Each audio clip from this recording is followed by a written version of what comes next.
Ali Tanya Ahli Gizi. Hai, by the way hari ini kita akan ngebahas tentang gizi pada remaja, di mana masa remaja itu adalah masa transisi ya, dari anak-anak terus berubah menjadi dewasa gitu.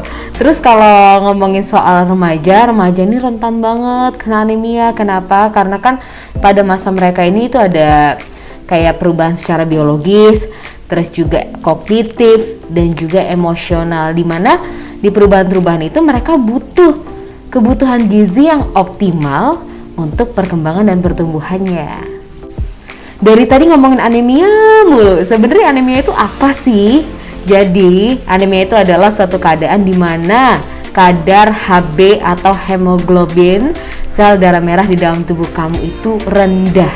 Itu kalau misalkan kamu cek lab, itu hasilnya di bawah 12 mg per dl. Nah kalau kamu di bawah itu ya berarti kamu anemia, berarti kamu tuh kekurangan zat besi dalam tubuh kamu. Sebenarnya siapa aja sih yang rentan kena anemia? Semua orang sebenarnya bisa kena anemia, cuman yang paling beresiko dan paling rentan adalah remaja putri. Kenapa? Karena kan lagi masa produktif ya, terus juga perempuan remaja putri itu setiap bulannya mengalami menstruasi. Itulah dimana kita kehilangan banyak sel darah merah, dan kita butuh asupan zat besi dalam tubuh supaya kita tidak anemia. Sebenarnya untuk anemia sendiri gimana caranya kita tahu ya? Yang paling pasti sih dengan kita cek laboratorium. Cuman sebenarnya tanda-tanda fisik itu udah kelihatan kalau misalkan kamu anemia. Nih, lemah, letih, lesu, lunglai. 5L dong ya. Terus juga itu kalau bisa dilihat di wajah kamu ya, itu kelihatan pucat.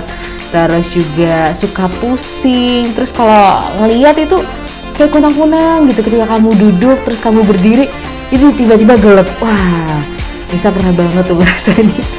Itu bisa jadi ciri-ciri anemia. Itu kalau misalkan tanda-tanda fisik ya. Tapi kalau misalkan mau lebih pasti, lebih tepatnya kamu anemia atau tidak, ya kamu harus cek lab. Nah, gimana sih cara mencegah biar kita nggak anemia? Gampang sih sebenarnya. Ini nggak ribet kok. Apalagi buat kamu remaja putri ya. Jadi yang paling pertama adalah kamu tuh harus mengkonsumsi makanan-makanan yang mengandung zat besi tinggi. Nah, bahan makanan apa aja sih yang mengandung zat besi tinggi? Nih, contohnya tuh kayak hati, terus daging berwarna merah, abis itu telur, ikan, pokoknya atika ya, ati, telur, ikan, kacang-kacangan. Hampir lupa gue. Jadi sebenarnya kacang-kacangan juga ini sumber zat besi tinggi ya. Jadi kayak kacang hijau, terus kayak tempe, tahu, kacang kedelai itu juga sumber zat besi dari bahan makanan protein nabati. Iya bener kan?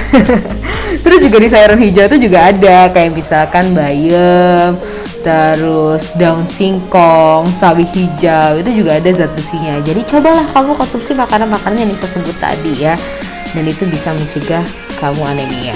Nah terus kamu hati-hati nih sama minuman yang satu ini. Nah, kayak teh, kopi, terus susu. Emang kenapa sih nggak boleh ya diminum? Boleh.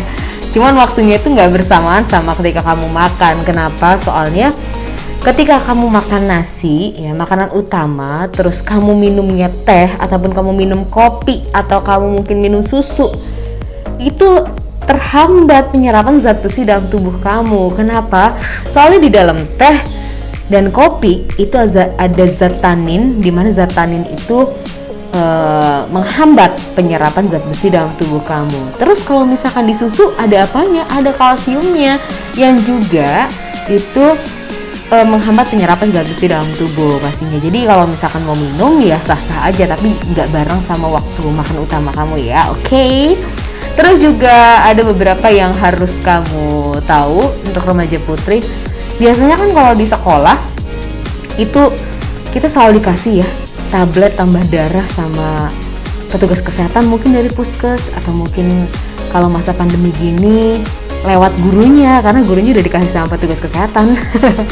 Nah itu diminum. Kenapa? Soalnya kan itu tadi, mungkin saja makanan yang kita konsumsi meskipun udah yang Nisa sebut tadi tuh bahan makanannya udah dimakan semua, belum tentu itu zat besinya ada di dalam tubuh kita, maksudnya terserap dengan baik gitu kan. Mungkin bisa aja kamu nggak sengaja makan nasi, makanan utama, lauk pauk dan lain-lain, tapi dibarengin sama minum kopi atau teh, kan sama aja. Jadi zat besi nggak bisa kamu dapetin gitu. Gimana cara menyiasatinya? Ya kamu harus rajin minum tablet tambah darah buat kamu remaja putri seminggu sekali, oke?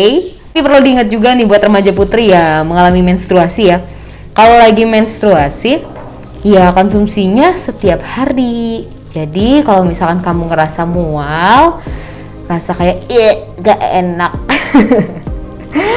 kamu minumnya malam aja ya. Jadi malam aja pas mau tidur, insya Allah deh kamu lupa sama rasa mualnya gitu. Dan tiba-tiba zat besi udah terserap dengan baik di tubuh kamu sambil tinggal tidur.